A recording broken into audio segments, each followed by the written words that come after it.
Radhe Krishna friends, आपका दिल से स्वागत है हमारी और आपकी चैनल आइडियल मेमोरियल प्रोफिशिएंसी पे, जहां पर आपके सारे टॉपिक्स की अंडरस्टैंडिंग होगी crystal clear and I will try my best for that. क्योंकि अगर किसी भी चीज़ को अच्छे से समझा जाए तो उसे याद रखना थोड़ा आसान हो जाता है। So without wasting much time, let's get started. Hello, welcome back, नमस्ते।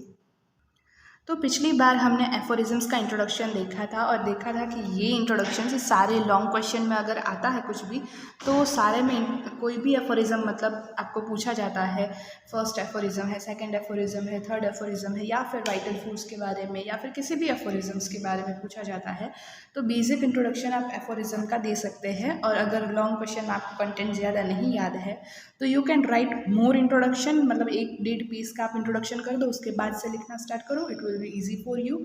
एंड आपको ज़्यादा अगर कोई नया क्वेश्चन आया है, याद नहीं है, तो this will be helpful for you. So introduction हमने लास्ट टाइम कवर अप कर लिया था। इस बार क्विक रिविजन करके आज हम करने वाले हैं फर्स्ट एफोरिज्म, जो कि है मिशन ऑफ फिजिशियन या फिर फिजिशियंस मिशन। आप हमने 1 लाइनर्स कर लिए है कवर अप। अगर आपने वो वीडियो नहीं देखी है तो जाकर जल्दी से देख लीजिए, चैनल पर अवेलेबल है। And without wasting much time, आज का टॉपिक रिविजन के बाद स्टार्ट करते हैं। सो इंट्रोडक्शन में हमने देखा था कि attempting to comment on the aphorisms of Organon is like trying to accommodate the sea in a tea cup. यानी कि अगर आपको एफोरिज्म्स को कमेंट करना है, एफोरिज्म्स के बारे में कुछ बताना है ऑर्गेनन में, तो ये तो कुछ इस तरीके की बात हो गई कि आप पूरे के पूरे सी को, समंदर को एक चाय के कप में भरना चाहते हैं। जैसे कि वो पॉसिबल नहीं है किसी भी एफोरिज्म के बारे में सब कुछ बताना, या फिर जो इंटेंशन से ऑथर ने लिखा है यानी कि हेनमन सर ने लिखा है वो बताना उतना ईजी नहीं होगा।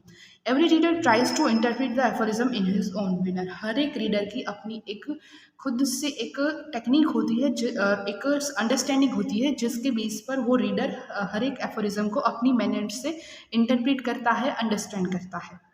It is difficult to understand that Hahnemann sir's mind is in single reading of the Organon. Hahnemann sir का क्या माइंडसेट है, उन्होंने किस एफोरिज्म में क्या कहना चाहते थे, और वो सब कुछ सिर्फ एक रीडिंग में समझना उतना इजी नहीं है। It is a difficult task. आपको एक एफोरिज्म को 2-3 बार अच्छे से पढ़ोगे तब जाकर आपको थोड़ा बहुत समझ में आ जाएगा कि हैनेमन सर एग्जैक्टली क्या कहना चाहते थे। और इसीलिए ऑर्गेनन किसी को हार्ड लगती है, किसी को ईजी, क्योंकि कोई उस एफोरिज्म को समझने पर फोकस करता है, और जो समझने पर फोकस करता है वो उसको याद रख पाता है, इंटेंशंस को समझ पाता है। इसलिए उनके लिए ऑर्गेनन ईजी है, और जो सिर्फ रट्टा मारना चाहते हैं उनके लिए ऑर्गेनन हार्ड हो जाती है। Each and every time one repeats the study, reader ends in finding a treasure of therapeutic hints. हर एक बार वो एफोरिज्म को रीड करता है तो रीडर है वो कोई ना कोई नई थेरापेटिक हिंट उसको मिलती है। ट्रेजर है क्योंकि थेरापेटिक हिंट्स का पूरे एफोरिज्म में, तो कुछ ना कुछ नया हर बार उसको सीखने को मिलता है। Organon of medicine is a subject to discuss rather than a subject to taught. यानी ऑर्गेनन ऑफ मेडिसिन एक ऐसा सब्जेक्ट है जिसको हम डिस्कस करके स्टडी कर सकते हैं ग्रुप डिस्कशन में, रेदर देन सिर्फ पढ़ा लिखा कर, इसको समझा कर स्टडी करवाए। उससे अच्छा है कि डिस्कशन से ये ज़्यादा याद रहेगा, क्योंकि जितने ज़्यादा व्यूज़ आप डिफरेंट लोगों के इंटरप्रिटेशन देखोगे एफोरिज्म के, तो आप समझ पाओगे कि एक ही चीज़ का कितने अलग अलग मीनिंग हो सकते हैं। उसी तरीके से अगर उसको डिस्कस करके याद रखना चाहोगे तो वो ईजी होगा comparatively. Let us make attempt to comprehend the aphorism in organon of medicine. चलो एफोरिज्म्स को समझना अब स्टार्ट करते हैं। और सबसे पहले अगर आप एफोरिज्म्स, किसी भी एफोरिज्म के बारे में कुछ भी क्वेश्चन लिख रहे हैं, लॉन्ग या शॉर्ट, तो ज़्यादा नहीं, तो इंट्रोडक्शन में आप सिर्फ एफोरिज्म की डेफिनेशन लिख दें तो वो भी काफ़ी होगा। Aphorism is a shortly, cleverly phrased saying, the aim of which is to convey the general truth. Aphorism क्या है? Aphorism एक शॉर्टली क्लेवरली फ्रेज्ड सेइंग है जिसका एकमात्र मकसद है हमें जनरल ट्रूथ से वाकिफ करवाना, जनरल ट्रूथ बताना। तो चलिए बढ़ते हैं हमारे आज के टॉपिक की तरफ, जो कि है first aphorism, mission of physician या फिर द फिजिशियंस मिशन। आपको इसके ऊपर क्वेश्चन आ सकता है ऐसे लॉन्ग क्वेश्चन में कि describe and explain what is the mission of physician, या फिर शॉर्ट नोट में सिर्फ इतना दिया जा सकता है कि मिशन ऑफ फिजिशियन या फिर द फिजिशियंस मिशन। तो आपको इस एफोरिज्म के बारे में लिखना है। तो पूरा अच्छे से पहले इस एफोरिज्म को अंडरस्टैंड कर लेते हैं और फिर 1 शॉट में इसका पूरा रिविजन करेंगे। देखो यहाँ पर भी मैंने वहीं से स्टार्ट किया है कि एफोरिज्म क्या है। Aphorism is a shortly cleverly phrased saying the aim of which is to convey the general truth. Every reader tries to interpret the aphorism in his own manner. It is difficult to understand Hahnemann Sir's mind by a single reading of an organon of medicine. Each and every time repeats the study, reader ends to finding a treasure of therapeutic hints. Hahnemann got dissatisfied. तो ये 3 points तो वही थे जो हमने अभी introduction में देखे. Now Hahnemann Sir got dissatisfied and found fault with the therapeutic system which was prevalent during that time. यानी Hahnemann Sir अपनी सिस्टम से उस समय पे जो चलने वाली प्रिवेलेंट यानी कि बहुत ज़्यादा उस समय पे फेमस थी वो वाली थेराप्यूटिक सिस्टम जो थी जिसको हैनेमन सर चला रहे थे, प्रैक्टिस कर रहे थे, उससे वो डिससेटिस्फाइड थे उस समय की वो प्रैक्टिस. क्यों? क्योंकि his logical mind let him conclude that the medicines one practice more as an art of drugging then art of healing. उनको ऐसा लगता था कि उस समय के लोग जो है वो आर्ट ऑफ हीलिंग से ज़्यादा आर्ट ऑफ ड्रगिंग पे फोकस कर रहे हैं. यानी कौन सी दवाई देनी है कि सर्दी हुई तो ये दवाई दे दो, ज़ुकाम हुआ ये दे दो. यानी आर्ट ऑफ ड्रगिंग मतलब वो पेशेंट हील हो रहा है कि नहीं, उसको रिलीफ मिल रहा है कि नहीं, उससे उनको कोई फ़र्क नहीं पड़ता. ज़्यादातर सप्रेशन, पेलिएशन और इन्हीं टेक्निक्स का इस्तेमाल किया जाता था और इसीलिए आर्ट ऑफ ड्रगिंग पे ज़्यादा फोकस था कि कौन सा ड्रग देना है rather than art of healing कि पेशेंट को उससे कितना फ़ायदा हो रहा है. I am trying my best to explain. फिर भी अगर आपको लगता है कि कुछ इम्प्रूव करने की ज़रूरत है तो डेफिनेटली आप कमेंट में बता सकते हैं कि ये चीज़ अगर आप कर दो तो आपके लेक्चर्स देखने में और भी मज़ा आ जाए. I will definitely improve my self. और आपके जो भी कमेंट्स हैं, जो भी व्यूज़ है, अपने कमेंट्स में ज़रूर बताना. सो आगे बढ़ते हैं. The object were offended, missed and the physicians to treat the disease. तो जो ऑब्जेक्ट था कि आर्ट ऑफ हीलिंग यानी कि पेशेंट को हील करना है, उसको क्योर देना है, वो ऑब्जेक्ट है वो ऑफेंड हो गया, मतलब वो अटेंड नहीं कर रहे थे, वो उन्होंने मिस कर दिया था. और फिजिशियन सिर्फ डिसीज को ट्रीट कर रहे थे रेदर देन पूरे ह्यूमन बीइंग को हील करने की, क्योर देने की जगह पर सिर्फ डिसीज को गायब करने पर फोकस कर रहे थे basically. Hahnemann pointed out the aim and object of the physician in clear language in the very first article of his Organon of Medicine to show great importance. तो Hahnemann सर ने जब Organon of Medicine लिखी तो सबसे पहले aphorism में उन्होंने यही क्लियर किया कि बेसिकली जो मिशन है, जो एम है, जो ऑब्जेक्ट है फिजिशियन का, वो क्लियर होना चाहिए. तो उन्होंने पहले उस चीज़ पर फोकस किया, उसको पॉइंट आउट किया और उसको फर्स्ट आर्टिकल में यानी कि फर्स्ट एफोरिज्म में ग्रेट इंपॉर्टेंस देकर बताया कि सबसे पहली चीज़ ये है जो आपको फॉलो करनी है. He wanted to fix an object for the physicians at the very beginning of the organon and the subsequent section included the means of achieving the goal. यानी कि वो फिक्स करना चाहते थे एक ऑब्जेक्ट, एक एम सारे फिजिशियंस के लिए बिगनिंग में ही ऑर्गेनन के, और बाकी के जो सारे सेक्शंस है, एफोरिज्म्स है, उसमें वो जो फर्स्ट गोल या फिर ऑब्जेक्ट उन्होंने सेट किया है वहाँ तक वो कैसे पहुँचे, उसको अचीव करने की टेक्निक्स बताई है. तो दिया है कि subsequent section included the means of achieving the goal. Aphorism first क्या है, द मिशन ऑफ फिजिशियन. चलो पढ़ते हैं. तो जब कभी भी फर्स्ट एफोरिज्म अगर पूछे, ये वाइवा में भी क्वेश्चन पूछता है कि what is the first aphorism या फिर what is the mission of physician, तो वर्ड टू वर्ड ऐसे ही याद रखना है और ऐसे ही बताना है. The physicians high and only mission is to restore the sick to health to cure as it is done. तो फिजिशियन का जो हाई और जो ओनली मिशन है, यानी कि जो हाई और मतलब ये सारे एफोरिज्म्स को वर्ड बाय वर्ड हम समझेंगे इन डिटेल. अभी ये याद रखने पर फोकस करते हैं कि the physicians high and only mission is to restore the sick to health to cure as it is done. कैसे याद रखना है, देखो पहले एफोरिज्म का क्या नाम है, द फिजिशियंस मिशन या फिर मिशन ऑफ फिजिशियन. तो चालू होता है, स्टार्ट होता है फिजिशियन से ही. तो द फिजिशियंस, अब मिशन है तो इम्पॉर्टेंट ही होगा, तो high and only mission. The physicians high and only mission is, क्या करना है हमें, अल्टीमेटली पेशेंट को क्योर देना है. वो किस स्टेज पर है, डिसीज वाले स्टेज पर. यानी the physicians high and only mission is to restore करना है कहाँ से, sick to health to cure as it is termed. The physician's high and only mission is to restore the sick to health to cure as it is termed. इस तरीके से cut में याद रखेंगे तो एफोरिज्म्स को याद रखना इजी हो जाएगा. So in fact the section reveals the content of the whole book. यहाँ पर एक फैक्ट की बात यह है कि पूरी बुक का सार अगर एक वाक्य में बताना है तो वो यही है। In the very first reading the first aphorism found very simple and well known.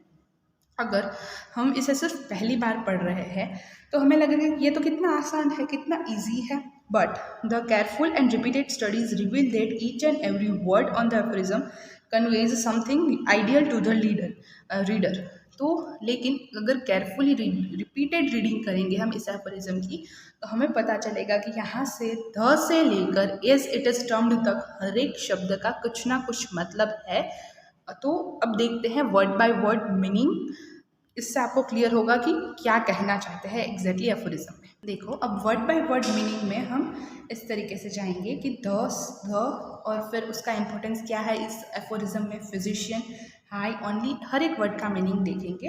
Exam में अगर 15 मार्क में आता है तो आपको पूरा लिखना है, अगर 5 मार्क में आता है तो सिर्फ एक लाइन जो आपको इम्पोर्टेंट लगे या फिर एक लाइन आपके हिसाब से इस पूरे पैराग्राफ में से आपको लिखनी है। यानी कि द है तो वो क्यों यूज़ किया है इन वन वर्ड या फिर वन लाइन, फिर फिजिशियन का क्या इंपॉर्टेंस है इन वन लाइन, तो उस तरीके से। तो विदाउट वेस्टिंग मच टाइम आगे बढ़ते हैं।